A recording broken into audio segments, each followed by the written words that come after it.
Hello, everyone. Welcome to another episode of the Cultured Pull List. In this week's episode, we are going to be talking about DC's iconic comic event, Kingdom Come. So, without further ado, let's get into it.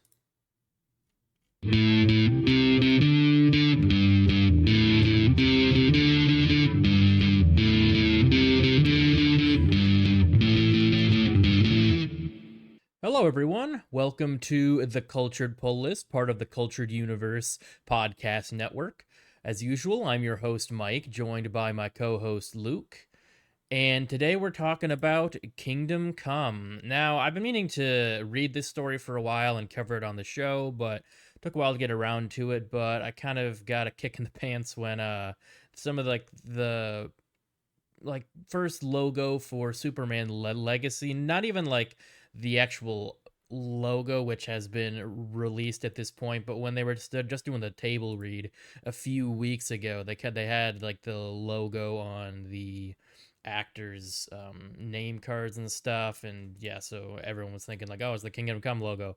And then James Gunn released the actual first look at the new Superman suit logo from Super, which is, it's not Superman Legacy anymore. It's just called Superman, but got our first look, and it does look very reminiscent of the Kingdom Come Superman logo. Besides, it's yellow and red instead of black and red. But yeah, so all that kind of made me want to actually cover the book. And James Gunn even on Instagram shared a bunch of inspirations for the new Superman he's doing, and one of them is Kingdom Come. So I figured, why not cover that now? So yeah, so Kingdom Come, very iconic story. I've actually never read it before we covered it for the show. It's always something that like I knew about, I knew of, and I've seen like the iconic art, but I've never read it. So it was pretty cool to actually Yeah, I read it for once. haven't read it either. I was kind of aware of it, but I haven't read it until now. Right, yeah, exactly. And there has been like some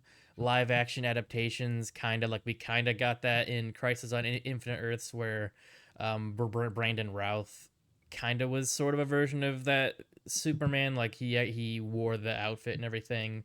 And then Kevin Conroy played like an alternate universe version of Bruce Wayne that was obviously based off of Kingdom Come. Both those versions were very different from the actual comic. But yeah, before we dive into the actual book, I wanted to cover a little bit of comic news. So first off, some Marvel news. We've been talking about Blood Hunt a lot, or I have been talking about Blood Hunt a lot in the last few weeks because Marvel keeps releasing new information on this summer's crossover. But just recently, just I think just what is it, March 4th, so yeah, like 4 days ago, they released a first look at the actual villains of the crossover, and they're called the Blood Coven. And apparently they're vampires that have fed off of superhuman blood, so I guess they're Mm. like extra super powered vampires, I guess. But they each seem to have their own like shtick, and like one of them apparently what like inhales ghost to acquire their strength in combat. That's Smoke Eater. But then their leader, Bloodstorm One, is apparently a clone of the original Dracula, Mm. but he wears like this white armor that's looks kind of like Michelangelo's David. And he Mm. wears that because like he's, I guess, a hideous monster underneath. But I really like most of these designs. They're very Mm. like Mm. creepy and horror-esque, and like that cruel one reminds me of like a Silent Hill monster or something. It's kind of Yeah. cool. I dig that. But yeah, some DC comic news. So this was announced somewhat recently, but Absolute Power is going to be like a big crossover event. It's going to be a mini series, but you mentioned, I think, a week or two ago that it seems like DC's kind of setting up Waller as like a Mm. big player, and it Mm. seems like in this crossover she is using the power of Failsafe and the Brainiac Queen. Now, Okay. Failsafe is playing a big role in the current Batman storyline. We did cover Hmm. like his introduction a few weeks ago, but then the Brainiac Queen is going to be like a big player in the. There's like this Superman crossover happening that revolves around Brainiac. I think it starts next month. Okay. So it seems like the current Batman and Superman storylines are going to converge into this absolute power miniseries. I think it's going to be like 4 issues or something, but Okay. yeah. So there's that, and apparently DC is also announcing this new label, DC Finest, which is going to be some collected trade paperbacks. And I guess the ones in there, they're each focusing on certain characters. Okay. So they have one for Superman, Flash, Batman, Catwoman, and Wonder Woman lined up. And what's interesting is they each seem to cover different eras. Like the Superman one is 1938 to 1940, all like Hmm. old comics. The Flash one is 1956 to 61. The Batman one is 86 to 87, and then the Catwoman 88 94, and then the Wonder Woman one is her comics from 2007 to 2009. Um, but yeah, these seem interesting. They're less like actual story arcs and more just like kind of like greatest hits type Yeah. storylines. And it seems like they're going to start at 34.99 each. Um, but last bit of DC news is DC recently announced some new Elseworlds titles that they're doing, which I don't think they've done Elseworlds in a while, but Yeah. kind of goes in line with what we're covering today because this Kingdom Come is an Hmm. Elseworlds story technically. But apparently, the stories they have lined up are in June. Gotham by Gaslight: The Kryptonian Age #1 is coming out. Then in July, Dark Knights of Steel All Winter comes out. August, DC versus Vampires World War V starts. In September, Batman the Barbarian comes out. Then October is Green Lantern Dark. And then November, Batman Nightfire starts. And I don't really think they gave a description of any of these, just the titles. Hmm. But I don't know. To me, the Nightfire one looks the coolest, just like from the cover. To be honest, just like, but Right. yeah, I don't know really anything more about what these are exactly. But cool to see some Elseworlds titles. I feel like it's been a while since they've Hmm. had anything. Hmm. But yeah, that is all the comic news I wanted to talk about. So let's get into the actual story here. Kingdom Come was written by both Mark Waid and Alex Ross, and the art, inks, and colors were all done by Alex Ross. The letterer is Todd Klein. And these were released between May and August of 1996 as a 4 issue miniseries. Okay, so the story starts out with this apocalyptic vision, and I believe it's some quotes from like Revelation in there, but it's turns out that it's an aged Wesley Dodds describing his he's having these visions of a apocalyptic future, and he's explaining them to his pastor Norman McKay, who doesn't quite believe what he's saying, but Wesley Dodds ends up dying pretty soon after, and then Norman McKay, the pastor, kind of takes over the narration, and we are introduced to this future DC world that has where the heroes, the Justice League, and all the heroes that we know of have grown older, and most of them have retired, and they've kind of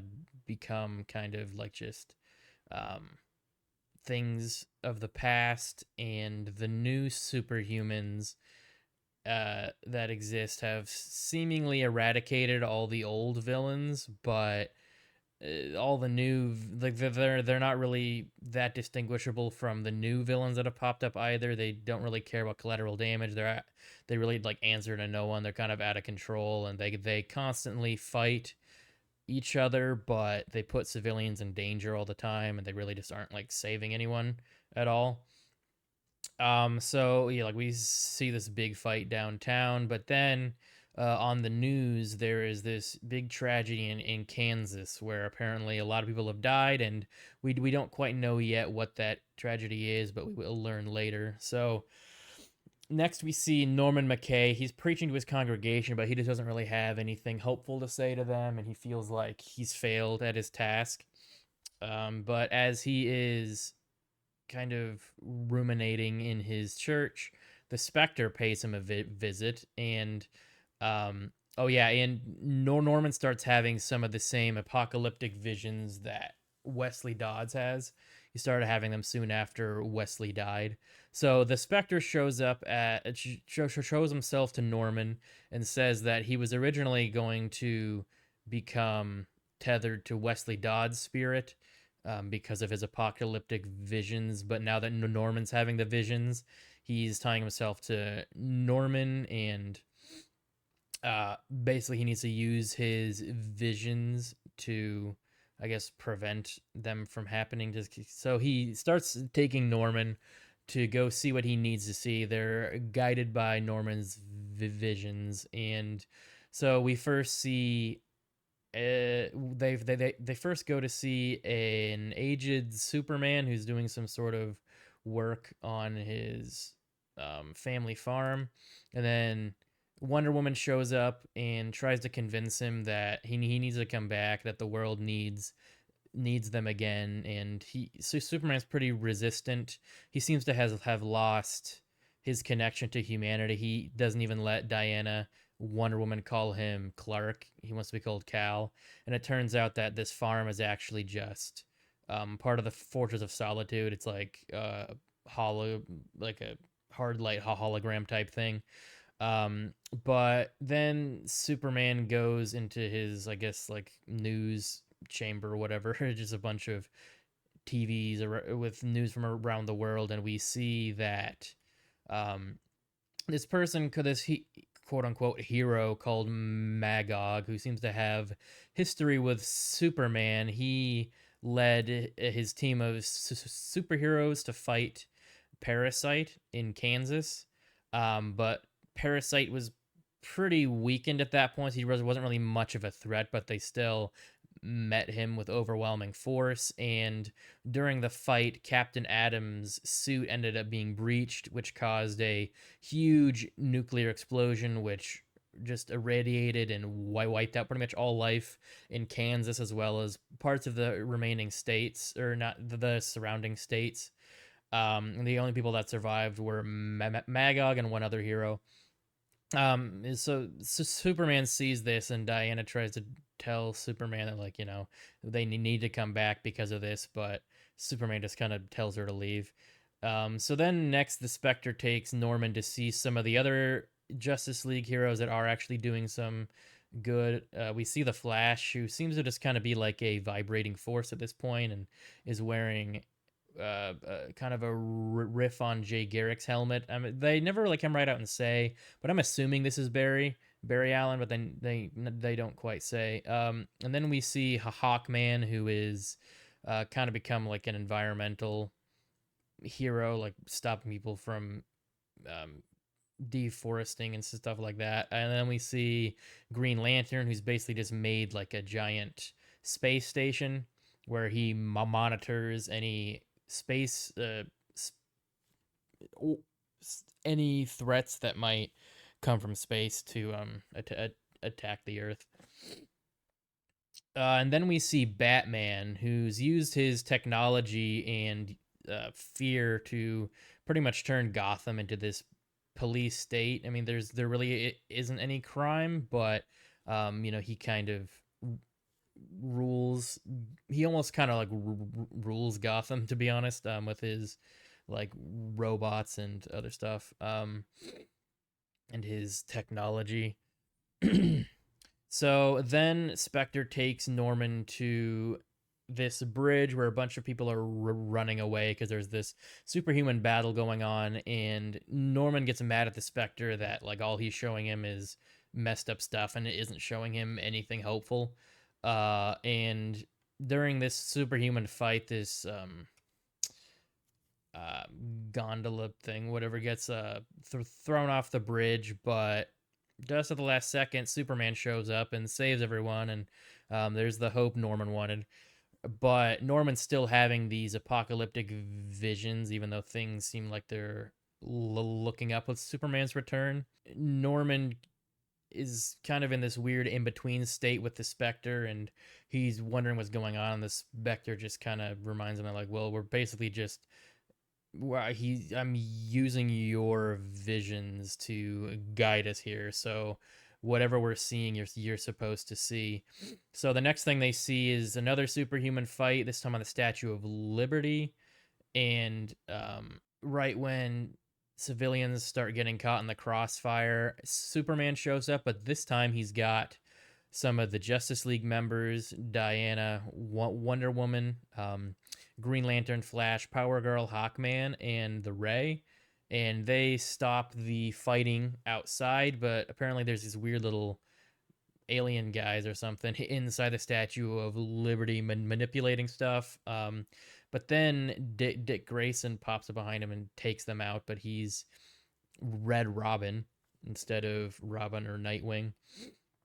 And once the heroes set everything right and stop the superheroes from fighting, Superman makes a statement to the world, basically saying that he and the newly returned Justice League are basically going to either bring the remaining superhumans to their cause or stop them by force, and just kind of leaves that ultimatum there, which causes a bunch of the world's leaders to kind of freak out about Superman kind of taking control of everything. And Norman sees this, and the next thing we see is Superman visiting Bruce, who after his years of fighting and being injured, needs this mechanical harness to move around.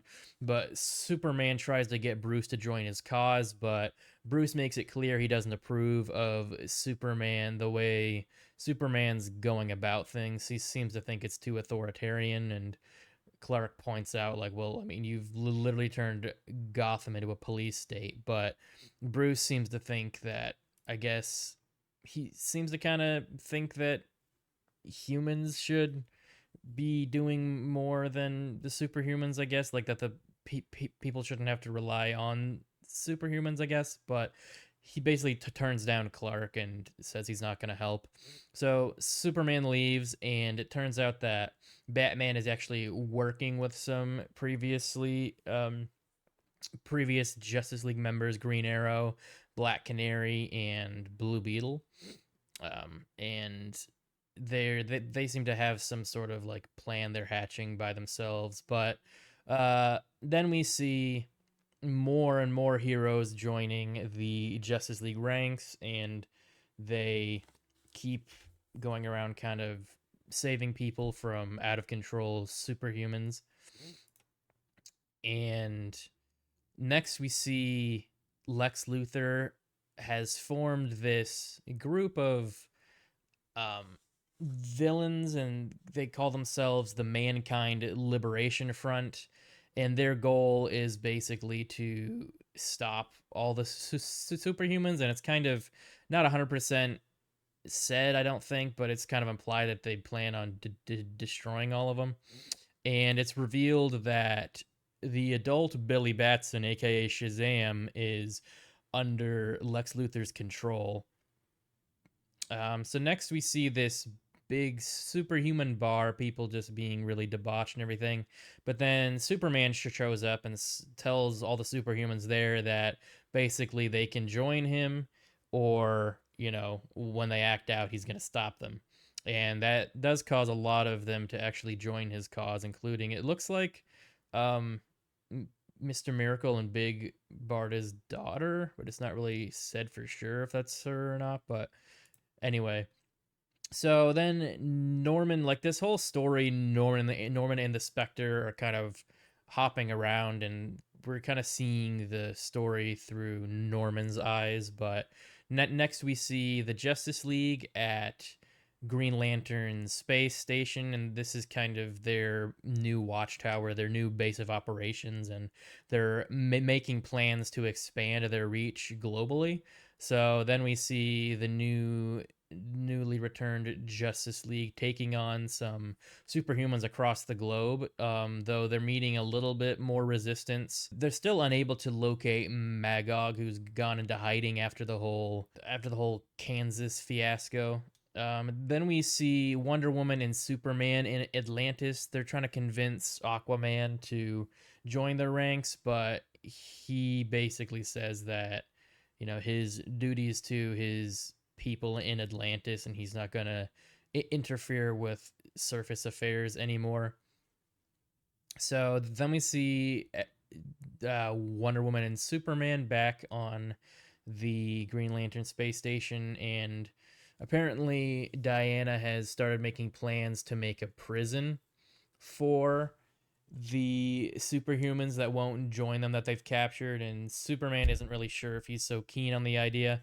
So they have a bit of an argument, but then the argument turns into a little more of more passionate interaction. But before they kiss, Roy Harper's Red Arrow says that they've found Magog. Apparently, he's returned to Kansas and just kind of started destroying stuff to get Superman's attention, seemingly. And so he does, and Superman and the Justice League show up. And during this interaction, Magog basically blames Superman for everything that happened. And we do see the history between them. We see that Joker had gone into the Daily Planet offices and basically just killed everyone there, including Lois Lane.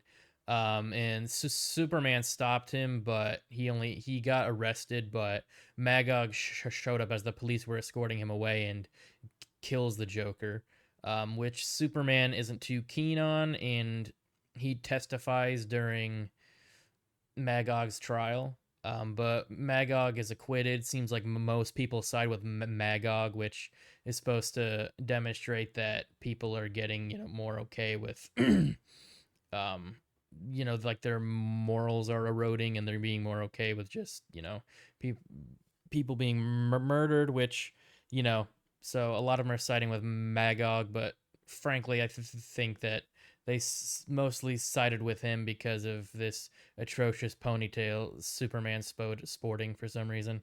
But anyway, Magog, after he's acquitted, challenges Superman to a fight, but instead of fighting, Superman just kind of gives up on everyone because he's like, well, if you side with Magog, then fine, you can have him. And he just leaves, and he's never really seen from again until he returned earlier in this story. But after this recounting of history, like, Magog says that, like, basically everything he's done is Superman's fault because Superman just left, and he attacks Superman in a fit of anger, but it doesn't hurt Superman at all. But it turns out that Magog is really suffering from all the guilt of all the people he killed, and he does give himself up relatively peacefully after that. So next, we see Superman talking to Orion, who is now the ruler of Apocalypse, and he's talking to him to try and get some advice on how to, like, basically contain a bunch of powerful people. But Orion says that he's having a hard time just dealing with Apocalypse, and that he's not really the person to seek advice from. So instead, Superman gets some help from Mr. Miracle and Big Barda, who basically help him make an impenetrable prison. And so then once he gets back to Earth, the Justice League starts building a superhuman prison in Kansas. And while this is going on, we see that Lex Luthor's Mankind Liberation Front, or whatever they're called, has earned a new member in Bruce Wayne. So this opens up with a Shazam and more quotes from Revelation, and then after in the narration, it says after like 2 weeks, the gulag, as they're calling it, is fully operational, and they are basically at capacity with people that are didn't agree to join the Justice League. And it seems like we don't really see a whole lot, but it seems like they're just kind of like they put them there and they just kind of like let them just kind of roam around in there. And there's like a hologram of Superman that's kind of re-educating them per se. And there's this one guy who has an orb in his head, and we kind of zoom in on him, and then we see that is Lex Luthor's group is watching through that, and then we cut to the Spectre and what was the other guy's name? The main character's name? I forgot. Norman McKay. Yes, Norman McKay. They're at the council of like I don't even know what you would call this group, but like yeah, just like really powerful beings. Exactly, basically. like Shazam, the main Green Lantern, and some other guys who basically like I don't even know what they do, I but they're think sort of one of like them's the All Father. I think from New yes, Genesis. I think. yeah. They basically kind of govern the universe, but they pretty much abandon humanity. And then Deadman just kind of shows up for yeah. some reason. Right, but he's just a skeleton instead of like a really pale guy. Right. And he just kind of like it's really weird because like the way he speaks is so different than anyone else in the rest of the story. It's really jarring. But basically, he kind of just floats up to McKay, and he's basically they're talking about the Spectre, and Deadman kind of implies that he's more than he's originally putting on, and then he kind of just leaves before the Spectre can see him. And then we cut to the Green Lantern Watchtower base. Superman and Wonder Woman are reminiscing about the good old days, and then he asks her why she was exiled from the Amazon. And she basically says that because the Amazonians thought she was being too soft because humanity was going down the drain, and she was supposed to be the ambassador to kind of help the world, and they didn't think she was they didn't think she was being like strong enough or forceful enough, so they exiled her. And that's kind of explains like her whole character throughout this whole story is trying to overcompensate for that pretty much. And then we cut back to Billy Batson with Lex Luthor's group, and we see he's being brainwashed by the like little caterpillar guy. And there's actually a whole bunch of them. Lex Luthor has a whole bunch of little caterpillars that he's using to kind of control. Well, they call him Captain Marvel in this story, but we would know him as Shazam. Control and brainwash Shazam.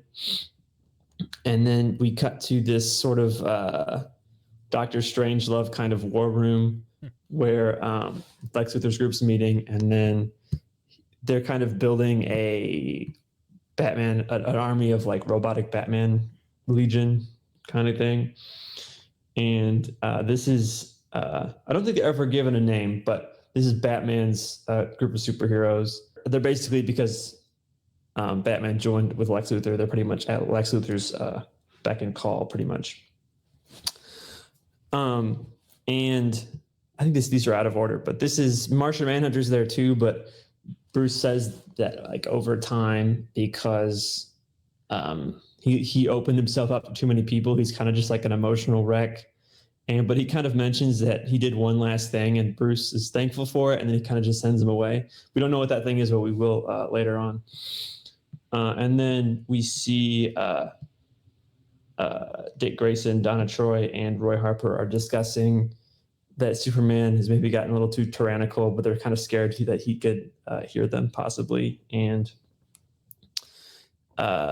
during this conversation, the Spectre and McKay were in the Watchtower, but the Flash was able to kind of like move so fast that he could like see through dimensions. So he saw that McKay was there, and he kind of pulls him out of that space, and Superman's talking to him, and they're kind of interrogating him.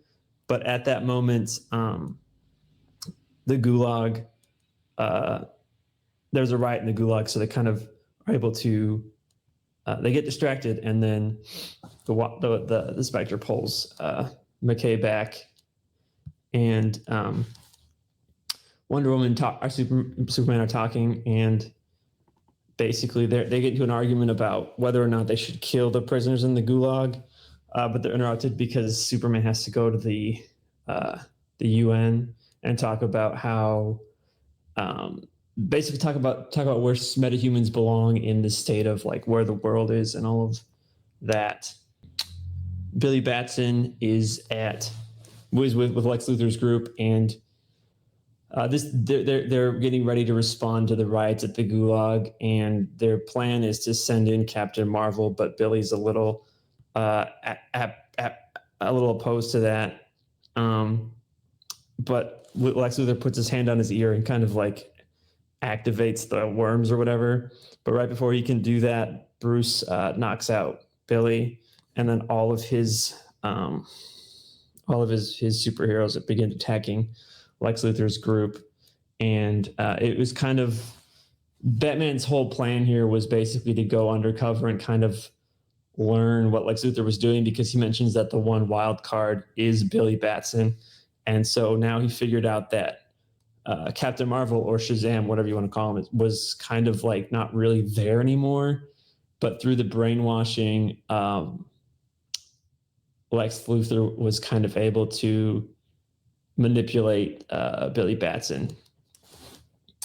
And so Bruce is chasing after Billy, and like a whole bunch of more of the caterpillars fall on top of him. But then in this story, and this isn't necessarily the case in the main continuity, but whenever he says Shazam, there's like a bolt of lightning, and that will be important later. But yeah. So we get back to the Watchtower. Wonder Woman is suiting up in the armor that you probably recognize from Wonder Woman 84. And they're talking about it, and there's just a moment where Superman touches the sword and it bleeds, and he starts bleeding. And that's significant because in this story, it's mentioned that because he was alone for so long, he was able to like super absorb solar radiation. So he's more powerful than he was before he retired. So pretty much the only thing that can get to him now is magic. Like he's even immune to kryptonite at this point. And so Wonder Woman and Superman begin the argument that I mentioned earlier, and they keep arguing, but then they're interrupted by Green Lantern, who shows up, and he's kind of like, the riots are getting worse. They're about to break out of the prison. We need to act now. And they kiss, but it's mentioned that like the kiss is completely devoid of passion. So then Superman shows up at the cave, and his last ditch effort is to try and convince Bruce to join forces with him so that they could fight off everybody at the Gulag, because basically now Lex Luthor's armies are taken care of, but basically the main threat is everyone in the Gulag, but then also Wonder Woman and the remainders of Superman's Justice League. Even though Superman's not there anymore, the rest of his people that were there are still trying to basically they're basically fascists at this point, but they're still moving forward, even though Superman's not really part of that group anymore. So then Superman is flying to the Gulag, and this is one of the thunderbolts I mentioned from Captain Marvel, and he was finally able to, it doesn't explain why, but he's finally able to become Shazam again. That's where that issue ends, and it starts back up with pretty much just all-out chaos. And a lot of this last issue is just like, let me see if I can find the picture I took, but there's like panels of this, but there's like a lot of different, like, there's just so much chaos. So I'm going to like skim through a lot of it because it's difficult to like recap. But yeah, it's just a lot of fighting. Exactly. And it's great art. It's cool to look at. Oh, yeah. For this purpose, it's hard to communicate. Yeah. So they're fighting, and then we cut to the UN, and they mention like possibly setting off like nuclear warfare because it's getting so out of hand. And then Batman shows up with his group of heroes, and they turn the tide a little bit, although it's pretty much like it's mentioned through the narration that the fighting is just going to keep going and escalating and escalating. There's not really anything they can do about it. And so Wonder Woman and Batman take to the skies and they're fighting, and then they see the nuclear bombs that are coming. And Batman's like, we can continue fighting or we can stop the bombs. It's completely up to you. So then they fly over and they agree to stop fighting. And so they stop 2 of the bombs, but one of them gets through. And Superman is battling with Shazam, and they're pretty much in a stalemate. Like they cancel out pretty well. So they're just kind of like stuck. And the Superman is able to get through the brainwashing and try to like convince him to basically, because he talks to Billy and he's like, you're kind of like the one who's fully human but also fully superhero, so you can kind of make this decision of like, you let the bomb kill everybody here and therefore rid the world of superheroes and kind of end this whole problem, or you can stop the bomb and let superheroes kind of exist as they are. And he just kind of lets Shazam make the decision. And it's mentioned here that this is the reason why the Spectre brought McKay here was specifically for that reason, because the Spectre is around to pretty much as like a reactionary force to like punish evil, not to necessarily prevent it, but to react to evil. And so he's like, I don't know who in this situation is evil. And so he's trying to ask McKay who the right one is, and McKay's like, yeah, I don't know either.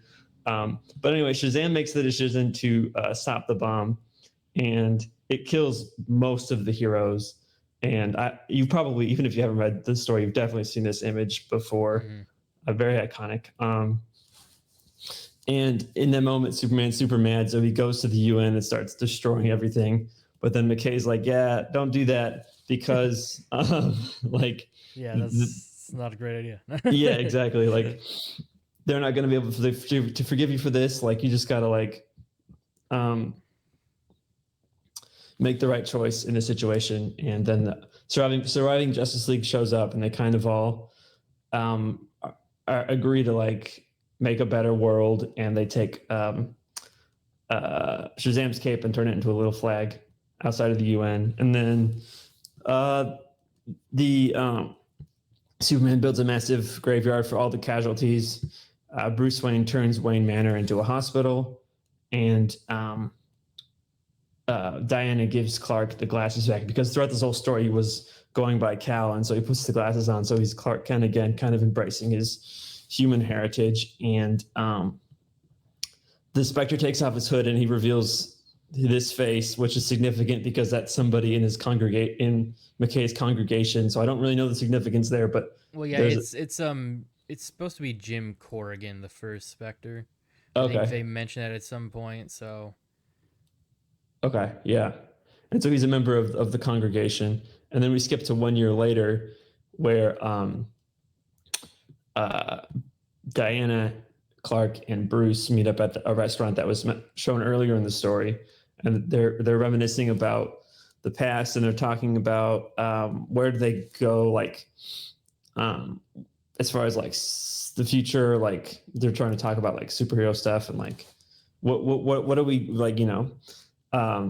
They basically talk about the message of the story, which is kind of like like the perspective of it, like. Mm-hmm. And I think that it's kind of almost meta if you think about it, because it's sort of we're getting ahead of ourselves here, but it's kind of talking about like losing the perspective of like what superhero media is, and we'll talk about it more in the recap section. But that's kind of what they're discussing here. And Diana mentions that they're pregnant, but Bruce already knows, and so they ask if Bruce could be the Godfather, and they basically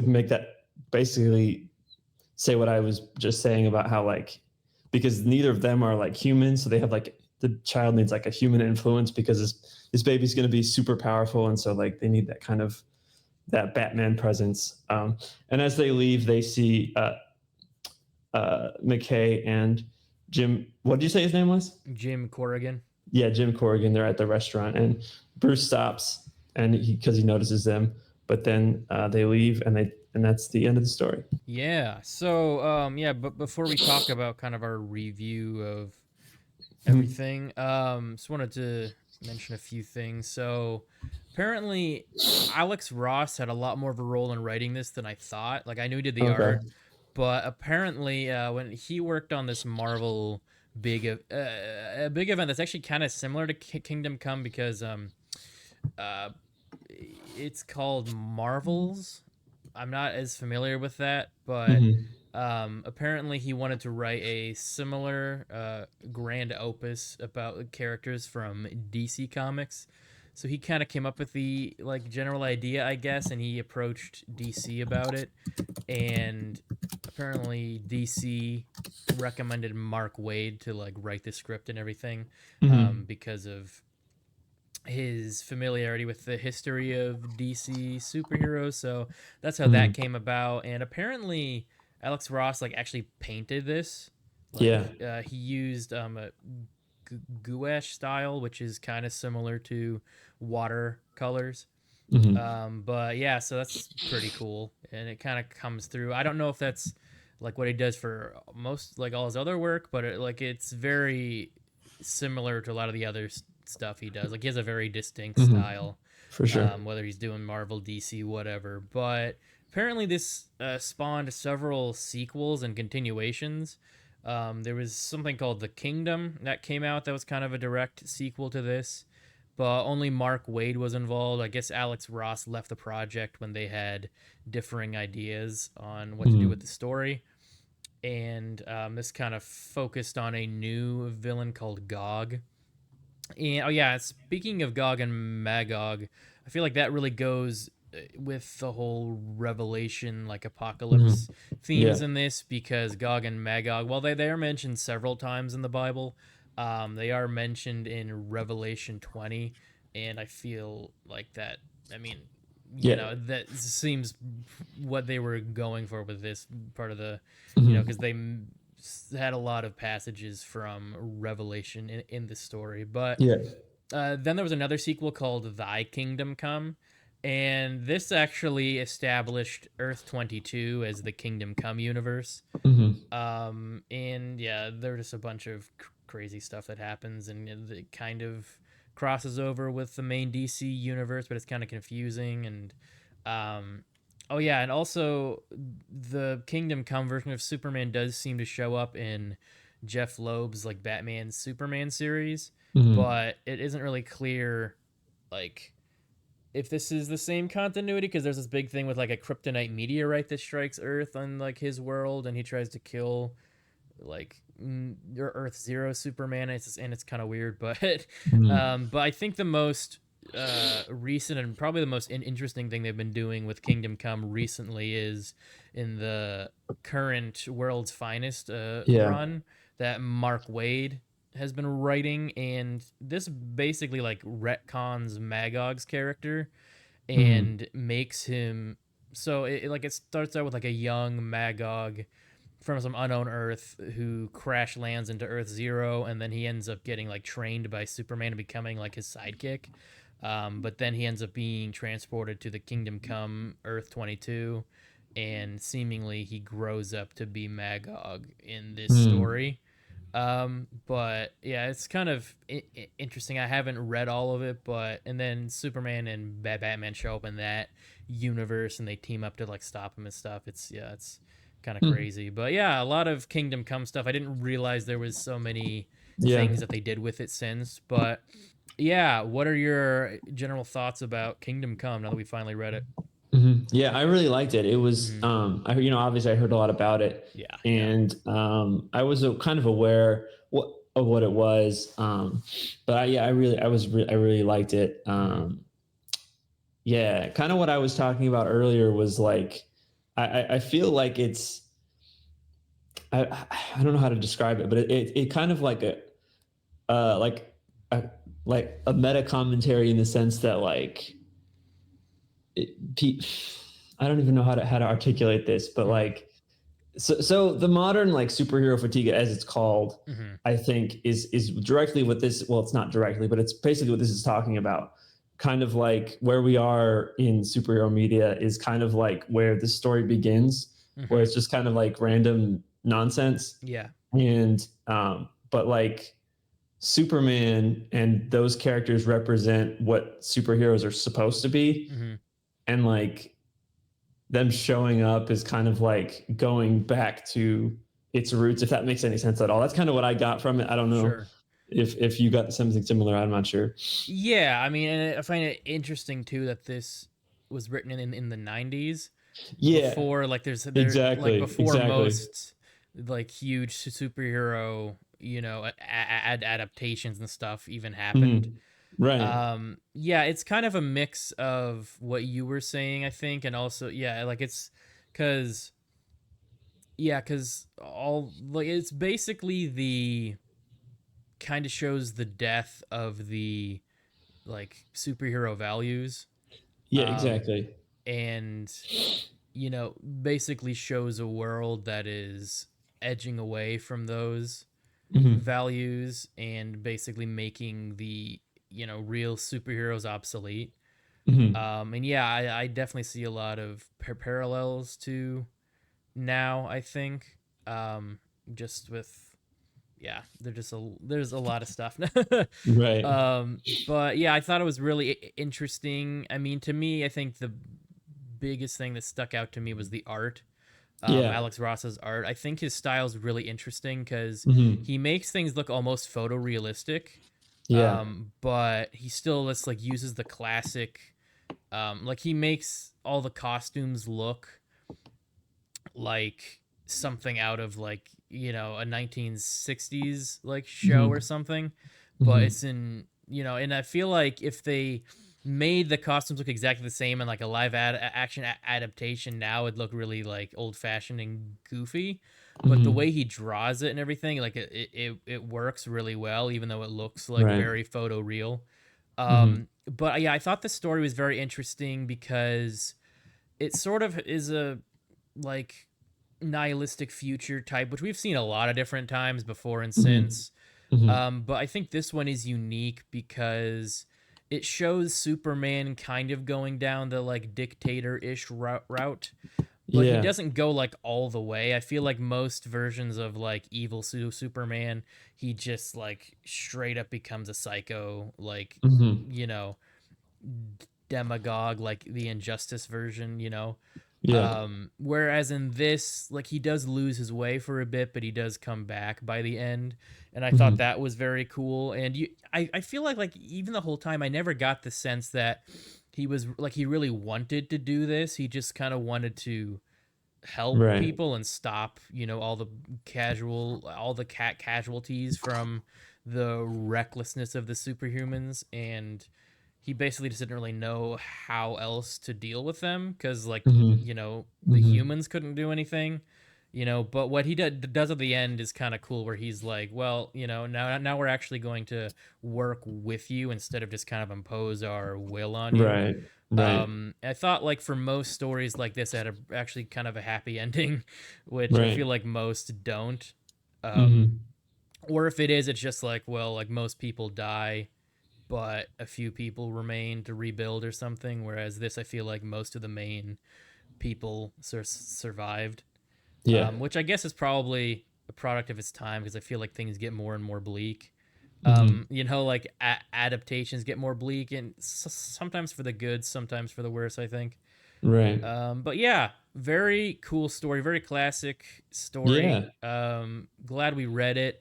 I Mhm. think that one scene I felt was very almost cinematic. That whole scene where Superman was telling Billy Batson, like, I'm basically putting this in your hands.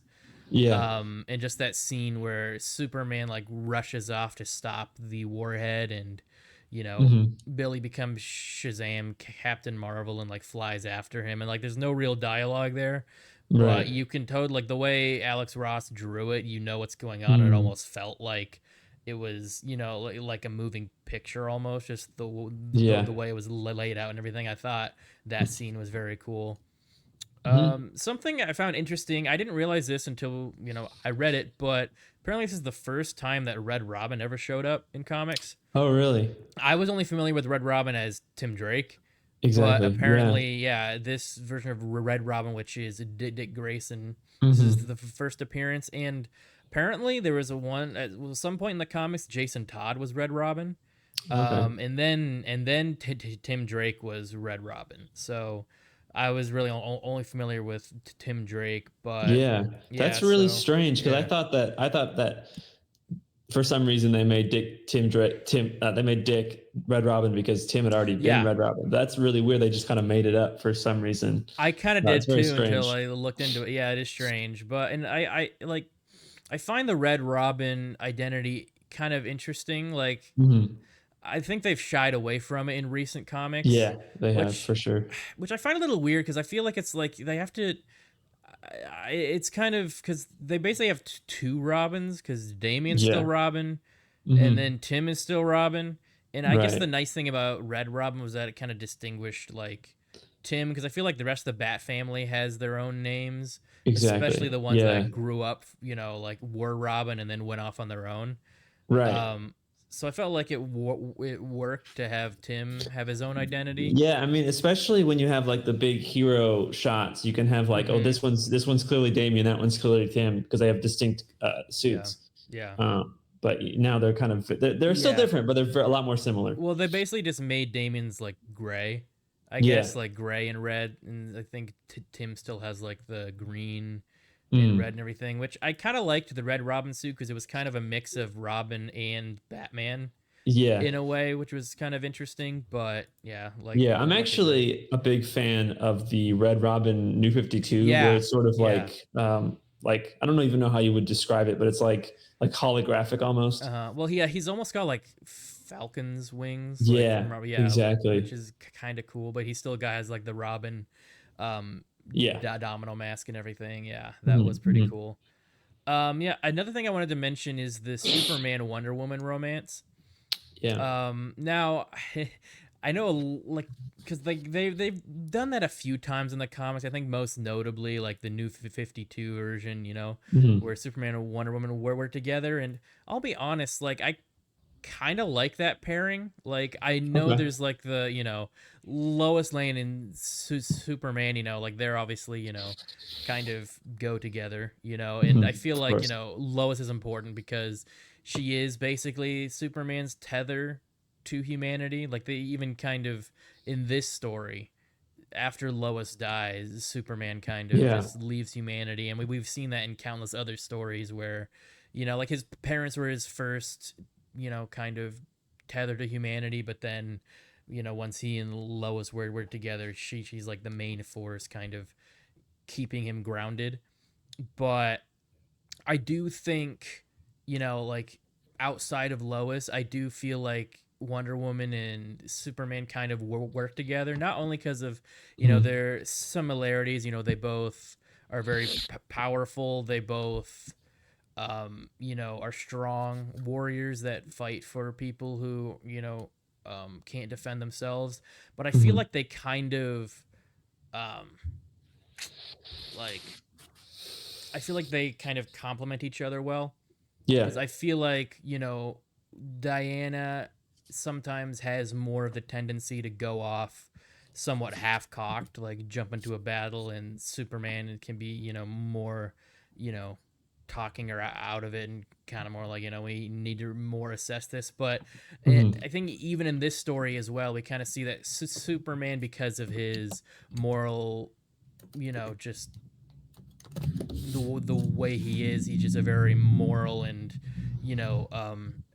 empathetic person. Is always kind of thinking about other people, and he can sometimes tend to like over agonize over a situation, like the morality of Mhm. it. And Wonder Woman will kind of be like, "Now we just kind of gotta jump in and deal with this." So I do feel like they complement each other in that way, but Yeah. at the same time, Lois and Clark are kind of the big thing. So, Of course. Of course. but I feel like it works well in like alternate universe type stuff, like in this. Mhm. I think it works well too because she actually like lives a long time, like Superman. Yeah. Whereas at some point, we don't see it that often, but at some point Lois is gonna get old and die. I think we see it in like Earth 2, Mhm. in some point at some point, like an Infinite Crisis or something. Lois gets old and dies, but yeah, that's my spiel about that. Yeah. But yeah, so that was Kingdom Come. Really cool classic Mhm. story. If you haven't read it, if you're a DC fan, I would highly suggest reading it. Yeah. Yeah. It's kind of a classic story, and I really wasn't expecting it to be kind of through the eyes of this relatively Right. normal guy, and this, Right. being led by the Spectre. So that was Mhm. interesting, but I think it worked really well and kind of showed the story through the lens of a human, a non Right. superhuman, which was kind of the point of the story, I guess, or one of the Mhm. big points. But yeah, before we wrap things up, let's do our cultured picks. Yeah. So, what do you have this week? This week I picked up Birds of Prey number 7. And so I haven't read this series for a few issues, so I'm not sure if this is the first time Barbara Gordon joins the team, but Hmm. she is now part of the team because she was not originally. Okay, cool. Um, but yeah, she joins the team, and they so I and one of the issues I didn't read, somehow they discovered time travel has a connection to the Green, which is Swamp Okay, Thing's whole yeah, thing. And so the yeah. villain they are chasing is using the red, which is the opposite. Oh, And yeah. so And that's what Beast Boy is connected to. yeah, and Yeah. also Vixen, who they go Oh, to yeah. kind of contact. And if you don't know Vixen, she was on the CW for a while. She Mm, didn't have her own show, but she showed up in a lot of the other ones. Um, so that they talk to her, and she also has this thing where like there have been a bunch of petty crimes. She owns like a fashion empire, mm, and so she has a lot this thing where there's like a bunch of petty crimes. But the connection is that they're all the people who were arrested were wearing her clothes or her brand, and so there's those kind of two storylines that are happening in this issue. So yeah, yeah, I have two cultured picks this week. One is more like a how the hell was this even made type okay. thing. So I picked up this issue, Punisher number 60. I picked this up at Comic Con last year, and I Mm-hmm. just read it this past week, and it's pretty wild. I'm pretty surprised. But Mm-hmm. anyway, so like the main story is basically that the Punisher, Frank Castle, was put in prison for some reason, and he gets like beat up in prison, and he manages to escape, but he gets plastic surgery not only to fix like his scars, but to just like look different, so he's not found out and arrested. So the plastic surgeon decides to make him look black. Nice, Yeah, it's so like the whole cool. issue, he's black and he teams up with Luke. Oh yeah, well first he gets like pulled over and like beaten up by the cops for like Uh-huh. being black, I guess. And then Right. Luke Cage shows up and saves him, and then they go and like beat up some Chicago drug dealers together. It's yeah, it's pretty wild. Mhm. As I was reading it, I was like, what? Yeah, that was Yeah. something.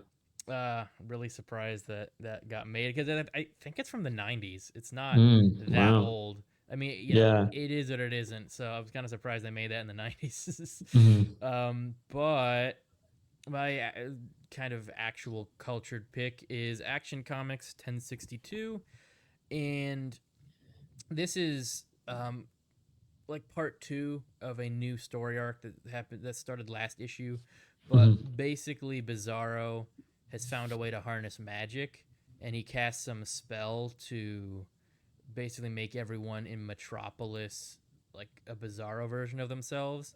Uh-huh. And it starts spreading like across the whole world, but it starts in Metropolis, and it's kind of funny but horrifying at the same time. So because everybody's doing like the opposite, so like firemen are setting homes on fire, and Mm. like like moms are like killing their babies and like crazy shit. It's like, yeah, so Mhm. like it's funny, but it's also terrible because people are just like Yeah. doing really messed up stuff. And Superman's able to resist the spell, but he's basically just going on for like days and days, like saving everyone from themselves while Mhm. being like basically harassed by them because they're like, you suck, and like Right. throwing shit at him, and because they want him to be a Bizarro version. Mhm. um so at the very end, like his last ditch effort, he goes to the one person that he knows will be normal, who is the Joker, because the Bizarro version of Joker is just like a very even-tempered normal person. Right, right. So yeah, it was pretty good. Like I really enjoyed the art. Like the colors really pop. Hmm. Very cool, but also just kind of a very interesting story there. So Yeah. yeah, that was that's our cultured picks, and that was our show for this week. Hope you enjoyed. Hmm. Be sure to like, subscribe, and share, and yeah, be sure to check us out each week. New episodes. If you'd like to support us on Patreon, you can go to patreon.com/theculturednerd and look for our show's specific tier. Thank you to all of our current Patreon supporters: Wesley H, Mitch S, Connor Y, Anna M, Oscar B, Craig L, and Salib K. I have been your host, Michael Malillo, joined by my co host, Luke S. Our logo and visual assets were designed by Jose Navarro, and our intro was designed by myself. Thank you so much for joining us. If you're watching this on a TV or a computer or something and you want to check out the Cultured Nerd on social media, you can scan the QR code on the bottom left. You can check out the Cultured Polis social media as well. And if you'd like to check out Casual Experts, which is me and Luke's brand, we have our own YouTube channel, socials, and podcasts talking about TV shows, movies, comics, all things nerdy pretty much. You can scan the QR code on the bottom right.